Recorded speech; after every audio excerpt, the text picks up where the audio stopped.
Hey YouTube, GY4 here. Wanted to make this video regarding a Big 3 upgrade on a 2003 Chevrolet Suburban. So I'll go through what steps I took to get this upgrade done.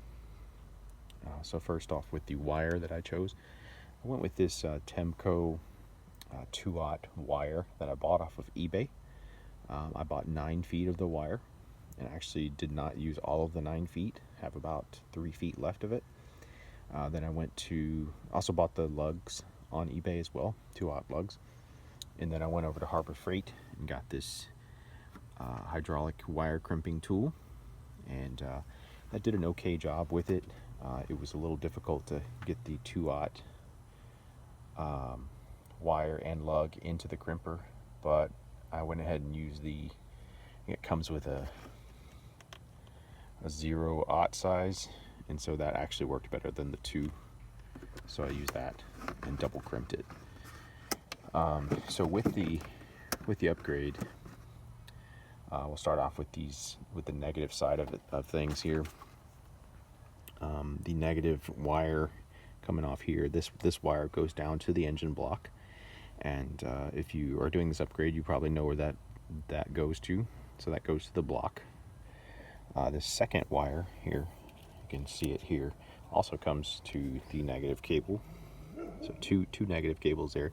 That one actually goes down to a tab that was welded onto the frame of the truck from the factory. So it is a welded tab, and it actually does, and you'll see it there with the shiny bolt there. That is where my negative side of the cable goes down to the frame. Now, originally this truck came with a wire here, where this is the original wire. I'll just show you this original wire that I took off of the truck. The original negative to chassis was this small wire that you see cut. Now I cut it, but left it attached to the frame of the truck and reused it. And I'll show you where I reused it. I put a ring terminal on it, and I ran it to the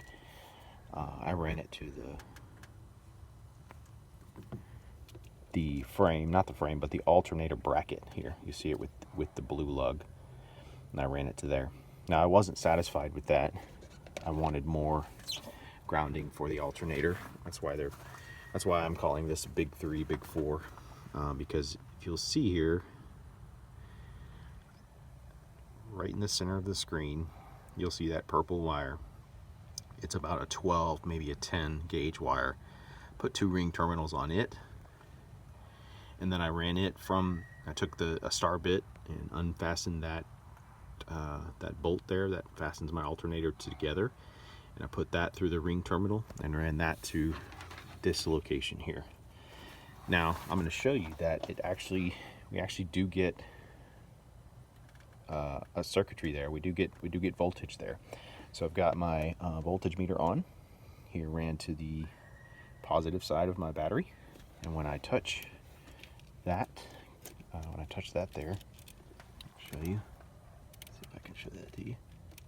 So I'm actually touching that, and am getting about 12 volts there. See there? So we do get a good connection there, even though those wires are not 2-aught. Like I've seen some guys do the 2-aught grounding the alternator, which I think is important. All right, now we'll go to the positive side. We do have here on this positive side, I have an LED light that I have the power to my Rockford Fosgate powered sub. I have a 12-inch version of the powered sub in the back of my Suburban. I have that. Ran to this lug here that I bought at O'Reilly, I think it was, where you can add multiple lugs to that extension there. And then the power, I added this wire that goes to my alternator. Now I know a lot of guys will add the the A&L fuse, and I will be doing that, adding the fuse. It just hasn't came in the mail yet. So I'll be adding the fuse to this wire that goes to my alternator. And so I do think that's all of the wires here I wanted to show you. I do have this information here. This was the top. You'll see my idle at 13.97 volts, and this is before the upgrade. And it would crank up and idle at 13.97, and then idle, and then the regulator would go down to charging the battery to 13.87, and then with the air conditioner on, 13.81. And then after the big 4 upgrade, my idle sets on my battery, and it's charging my battery up to about 14.43, and then down to 14.37 with the air conditioner on. So I do have proof that the big 4, big 3 upgrade does work.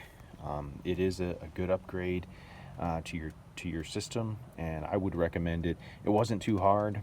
The hardest part, I believe, was getting to the lug locations and actually scraping off the old paint and getting a good connection. I did add the dielectric grease to those locations so that I was making sure that there's no corrosion there in the future.